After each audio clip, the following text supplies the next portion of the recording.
خدا کریم تو ہر جگہ ہے، مکہ میں کعبہ میں جا کر طواف کرنے کی کیا ضرورت ہے؟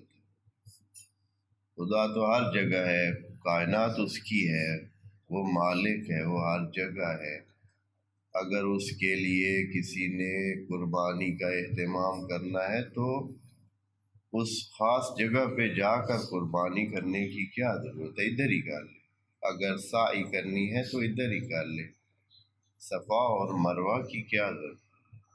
تو یہاں خدا کریم فرماتا ہے کہ بعض چیزیں ایسی ہوتی ہیں جو حتماً انسان کو خدا کی طرف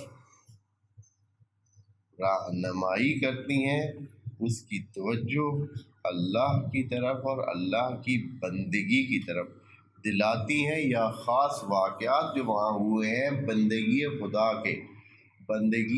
کے جو واقعات ہوئے ہیں ان کی یاد دلاتی ہیں۔ مثال کے طور پر صفا اور مروہ، یہ ایک آیت ہے،